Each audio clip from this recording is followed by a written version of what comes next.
자, 5월 12일 수업입니다. 네, 어제 우리가 백그라운드에 관련돼서 이제 기본적인 속성들만 보고 이제 응용 사례들을 볼 순서에서 이제 멈췄어요. 자, 오늘 첫 번째로 소개해드릴 내용은요.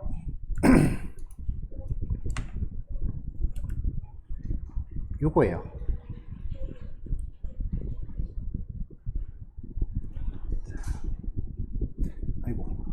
자, 좀 더 확대를 해보면 빔 프로젝트에서 이게 잘 보일지 모르겠는데 여기 N자 여기를 보면은 약간 자글자글한 게 지금 돼 있거든요.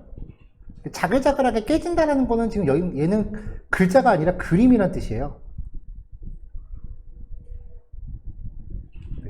대부분 로고 같은 경우는 이제 웹사이트 로고들은요 좀 이뻐야 되니까 글자를 쓰기보다는 그림을 넣는 경우가 많아요.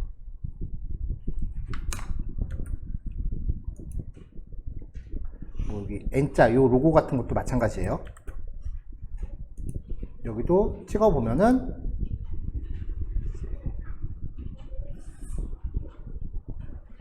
그 CSS를 찾아보면 그림으로 되어 있을 거예요.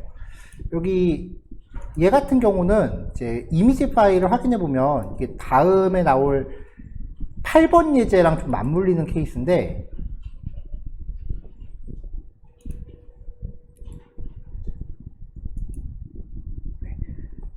자잘자잘한 이미지가 경우 파일 하나에 다 몰려있는 걸 보실 수 있어요. 요런 이미지가 왜 나오는지는 8번 예제에서 나올 겁니다. 어쨌건 지금 사용되고 있는 걸 보면은 아마 요 파일이 요 부분이 지금 로고로 쓰이고 있을 거예요. 그림이라고요.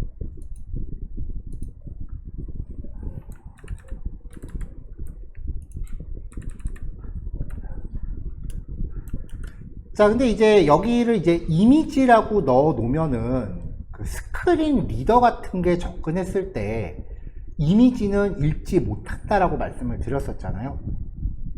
그러니까 스크린 리더까지 고려하면은 여기에다가 사이트의 제목을 의미하는 네이버라는 텍스트를 어딘가 숨겨놨어야 돼요, 얘네가. 그래야 스크린 리더가 실제로 텍스트를 읽어가니까요. 자, 요 부분을 개발자 도구로 클릭을 해보면요. 스판 태그에 네이버라고 텍스트가 들어 있습니다, 실제로.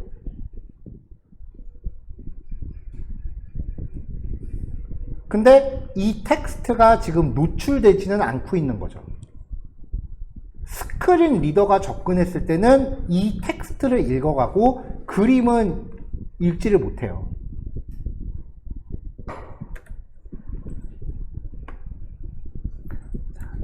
자, 여기 보면은 지금 확실하게 백그라운드 이미지가 걸려 있긴 하죠.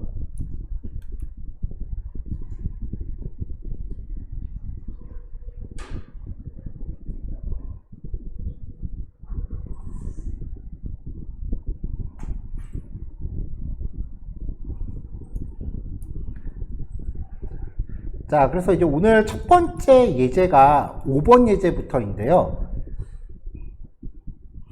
그림을 제가 그린 거라서 좀 그렇게 잘 그린 건 아닌데, 자, 이 부분입니다. 지금 여기 HTML5라고 하는 로고 하고요. 그 다음에 텍스트가 있는데 여기를 지금 이미지로 만든 거예요.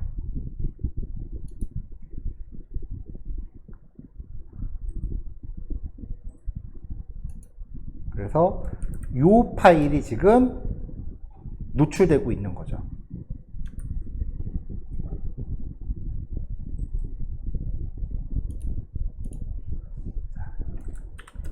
하지만 여기를 개발자 도구로 찍어 보면은 분명히 스크린 리더한테 노출하기 위한 텍스트가 숨겨져 있습니다.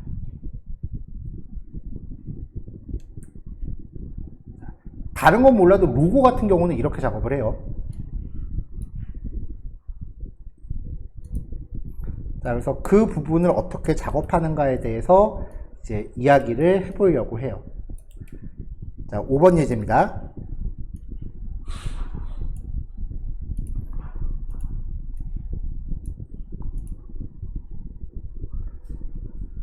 자, H2 태그에 사용자한테 노출할 컨텐츠를 텍스트로 적어 놨습니다.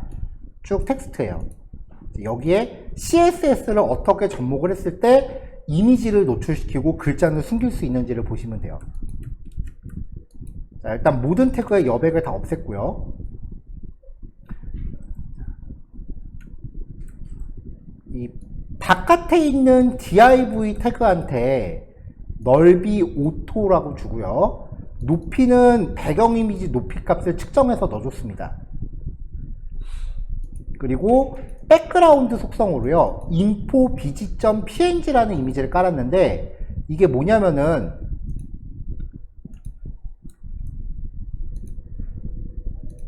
요거예요. 하늘색으로 시작해서 흰색으로 점점점 바뀌는 그라디언트 이미지예요. 이거를 X축으로 쫙 반복을 시켜요. 그러니까 요 이미지가 이 div 태그, 가로축으로는 오토니까 가득 차고 있을 거 아니에요. 요 영역을 repeat x로 반복해서 지정을 합니다. 그러면 하늘색 배경이 이렇게 쫙 깔리는 거죠. 배경 이미지의 특징이요, HTML 태그가 계층 구조잖아요. 그러니까 div 태그가 옆에서 봤을 때 이렇게 있다라고 하면 그 안에 h2 태그가 또 이렇게 있는 거거든요. 그러니까 이 div 태그에다가 배경을 깔고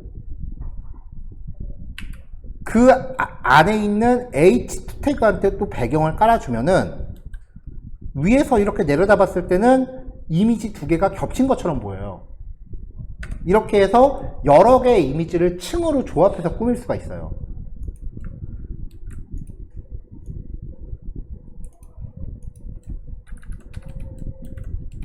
가운데 있는 h2 태그는요, 진짜 표시하고 싶은 이미지 파일의 크기에 맞춰서 넓이 288, 높이 108, 마진 오토, 가운데 정렬로 놨습니다. 그러면 h2 태그라는 박스가 갑자기 공간이 좁아지니까 이 텍스트는 가운데로 쏠리겠죠. 여기에다가 아까 보셨던 이 이미지를 배경으로 여기다 깔 거예요. 자, 반복 없이 배경으로 깔았습니다. 그러면 말 그대로 백그라운드니까 글자 뒤에 나타날 거 아니에요. 이렇게요. 여기서 이제 우리 예전에 봤었던 텍스트 인덴트라는 속성 기억하세요? 첫째 줄 들여쓰기 속성이었어요. 30픽셀이라고 하면은 첫 번째 줄이 30픽셀만큼 들여쓰기가 되는 속성이었죠.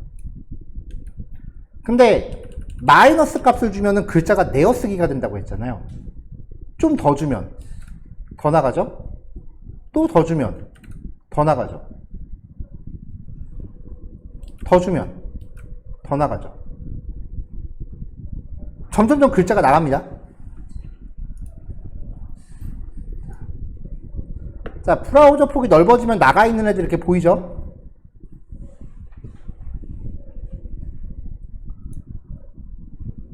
자, 그럼 얘한테 마이너스 10,000픽셀 정도 주면, 저번에도 제가 이 말씀 드렸어요. 해상도가 10,000짜리 모니터는 아직까지 없다고요. 그러면 이 글자가 나가다 못해서 저기 바깥에 어디 되게 먼 곳에 글자를 던져버리는 거죠. 디자인적으로만 던져버리는 거지 실제로 이 텍스트가 소스코드에서 삭제되는 건 아니니까 스크린 리더는 이걸 읽어가고 우리는 이 배경을 보는 거예요. 그리고 이미지지만 백그라운드를 깔면은 마우스 우클릭했을 때 그림 저장하기 메뉴가 안 뜹니다. 백그라운드 이미지는 그림 저장을 마우스 우클릭으로 못해요.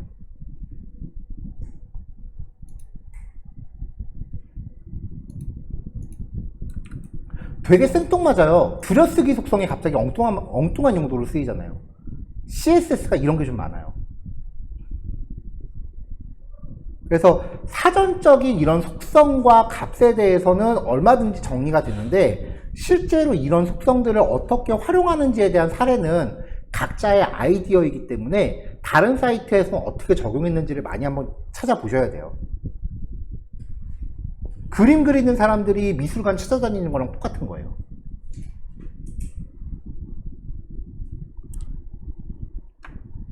그래서 CSS에 대한 이제 포트폴리오를 준비할 때 클론 코딩을 많이 하는 거예요.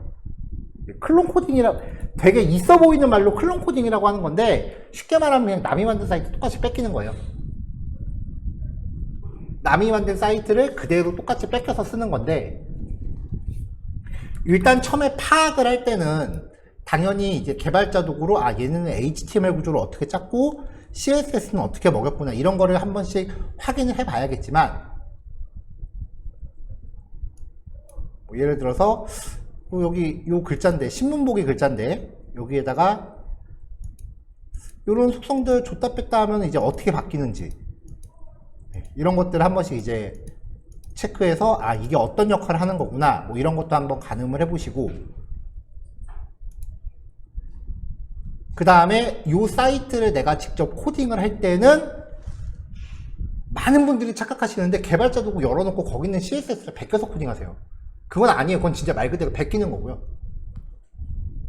파악이 끝나고 나면은 이 사이트의 소스 코드를 참조하지 않고 내가 그 코드를 나만의 코드로 재해석해서 만드시는 거예요.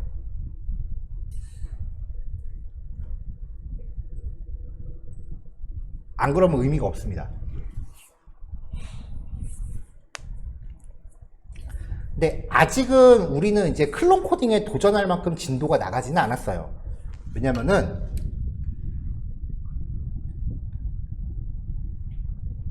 지금 여기 보면은 글자가 이렇게 점점 이렇게 스르륵 하면서 바뀌잖아요. 이런 효과 같은 거는 자바스크립트가 가미가 돼야 되기 때문에 자바스크립트까지 진도가 나간 다음에 이제 클론 코딩에 도전해 볼 수가 있어요. 클릭했을 때 이런 거라던가 움직이는 이런 것들은 자바스크립트 아니면 답이 없거든요. 아직은 클론 코딩에 대해서는 너무 그렇게 걱정 안 하셔도 되고요. 어쨌건 이제 백그라운드에 대한 활용 예시였습니다. 자, 그래서 여기서 보셔야 되는 이야기가 첫 번째가 백그라운드를 HTML의 중첩. HTML 중첩은 배경의 중첩이 된다. 그래서 이렇게 배경 따로, 그 다음에 이미지 따로 이런 식으로 이제 배치를 할 수 있다라는 거고요. 두 번째가 이제 배경을 로고에다 걸고 그 다음에 텍스트는 이제 숨긴다. 이렇게 해서 웹 접근성을 확보할 수 있다라는 거. 이 두 가지 이야기입니다.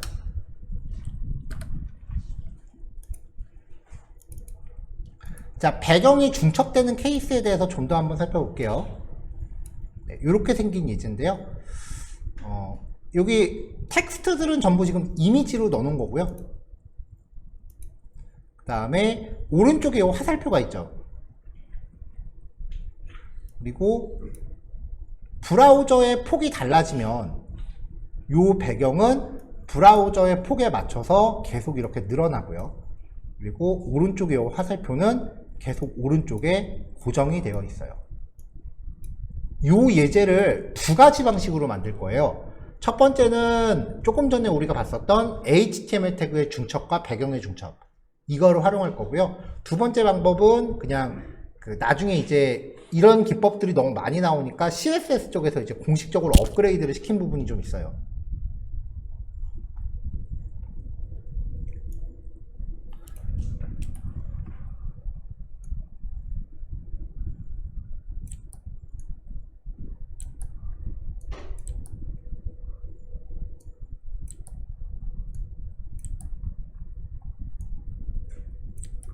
자, 일단 메뉴니까요. 전체적인 메뉴 영역을 이제 div 태그로 감싸고요. 목록 정의 태그에 링크 넣고 메뉴로 사용할 텍스트들을 넣습니다.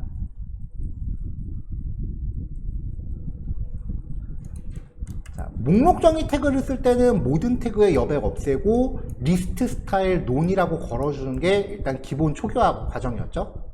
이렇게 하면은 요 땡땡이들과 여백이 다 없어집니다.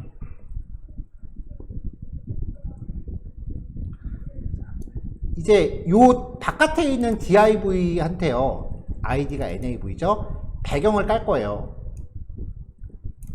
배경이 뭐냐면은 list bg 이렇게 되어 있는 거예요. 네 줄이 들어가 있는 배경이에요.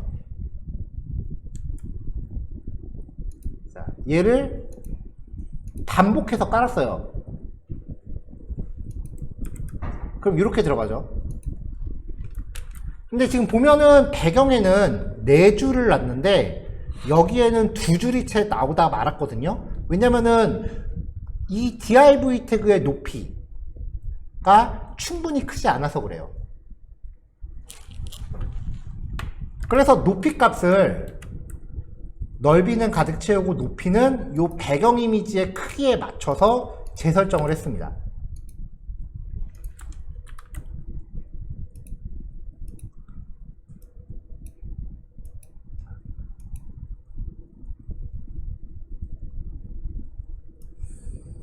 자, 그래서 div 태그를 이제 선택을 해보면은 요만큼이구나 라고 확인이 되죠.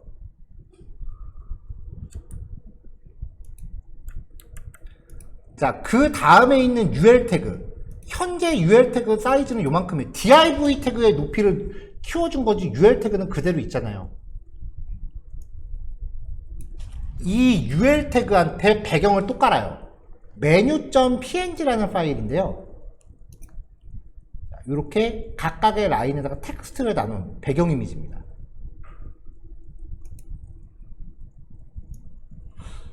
자, 반복 없이 왼쪽 상단부터 시작하게 합니다. 자, UL 태그의 높이가 이거밖에 안 되니까 배경 이미지가 나오다 말죠. 그래서 얘도 사이즈를 이미지 크기에 맞춰줍니다. 자, UL 태그 이만큼 다 잡혀 있고요. 거기에 배경 나오는 거죠. 반복을 없게끔 했으니까 한 번만 나오는 거죠. 반복 있게 하면은 계속 나올 거 아니에요.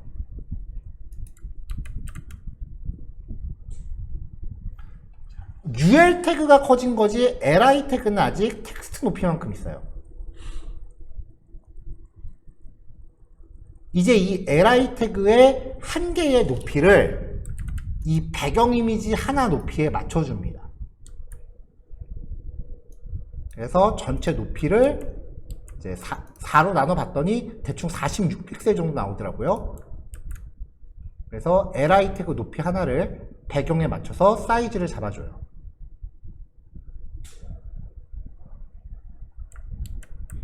그리고 요 각각의 li 태그한테 백그라운드 이미지를 또 깔아요.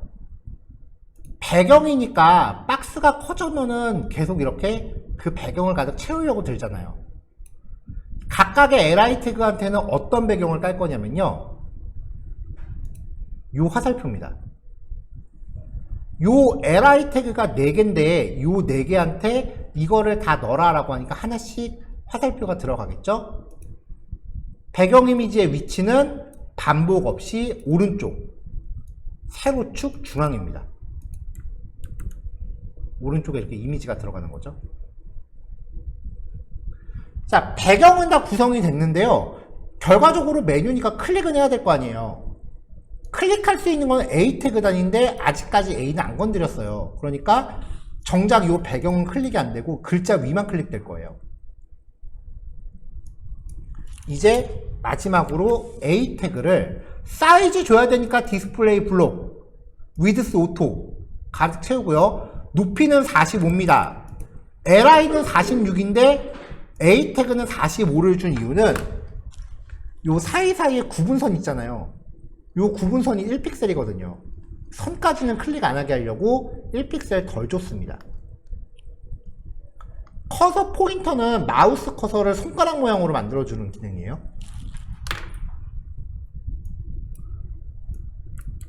자, 이렇게 만들면 이제 한 줄을 온전하게 클릭할 수 있게 되는데 이미 메뉴에 보여질 텍스트를 배경에다 넣었으니까 지금 앞에 보이는 이 글자는 필요 없잖아요. 그래서 텍스트 인덴트 마이너스 1000픽셀로 글자 밖으로 던집니다.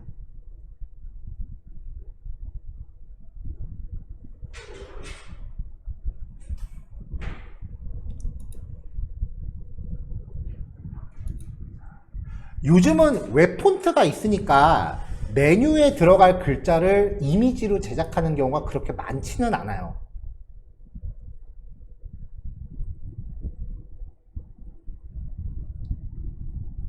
근데 여전히 좀 일반 텍스트보다 좀 비주얼적으로 효과를 줘야 되는 경우다라고 하면은 저렇게 이미지로 메뉴를 만들어요.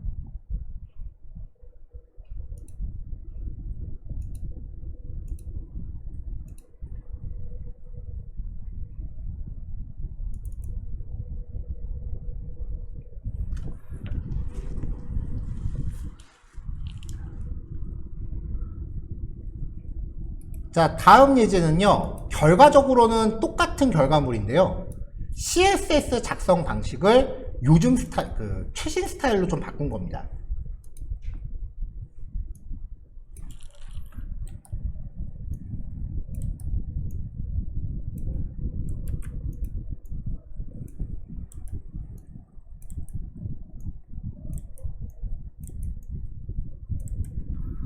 자, 일단 HTML 태그가 굉장히 심플해졌죠.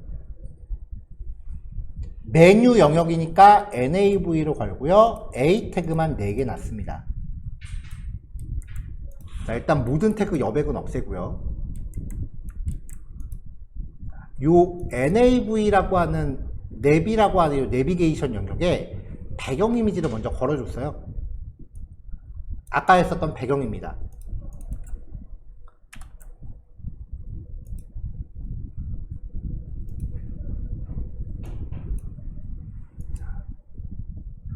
여기는 요거 먼저 설명드리면 안 되겠네요. A 태그부터 잡죠.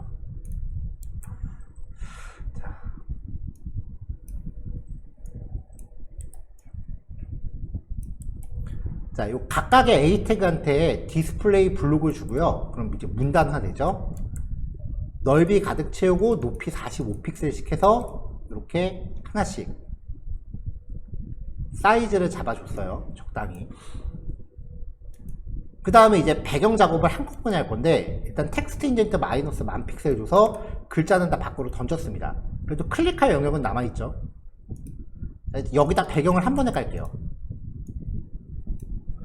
자, 우리 전에 텍스트 섀도우 속성 봤을 때 여러 개를 콤마로 구별하면은 마지막에 있는 게 맨 뒤에 깔리고 앞에 명시되는 게 그 위에 올라가는 거라고 했었죠. 똑같아요. 백그라운드도요. 자, 일단 여기다가 배경을 먼저 깔아요. 쫙 깔아줘요.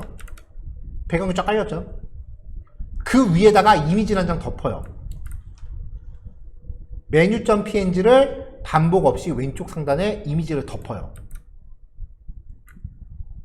끝에 콤마로 구별합니다. 그리고 오른쪽 화살표를 그 위에다 또 올려요. 근데 아까는 li 태그가 4개가 있었으니까 걔한테 적용했을 때 이미지가 태그마다 나온 건데, 지금은 이 nav 태그 하나에다 다 거는 거거든요. 그러니까 이 화살표는 y축으로 4번 반복을 해야겠죠. 그래서 repeat y예요.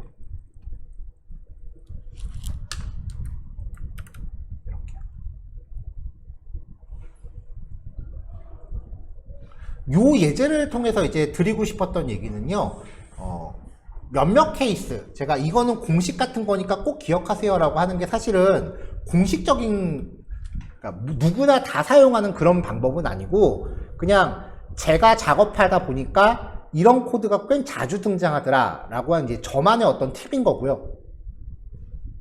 CSS로 어떤 결과물을 만드는데 정해진 정답은 없어요. 누구도 그 CSS 코드가 좋다 나쁘다를 판단하지는 않아요. 작성한 본인도 한 3개월 지나면 못 알아봐요, CSS는. 다만 눈으로 봤을 때 어색하지 않은지, 그리고 조금 더 나간다면은 브라우저 종류를 여러 개로 테스트해 봤을 때 일그러짐 없이 균일하게 보이는지, 딱 그것만 판단 기준이에요. 그래서 똑같은 결과물을 만드는 방법이 서로 되게 다양할 수 있다는 거. 그래서 CSS는 어떤 그 정형화된 코드를 알려드리기는 굉장히 어렵고요. 이거는 진짜 많이 해봐서 경험을 쌓아야 돼요.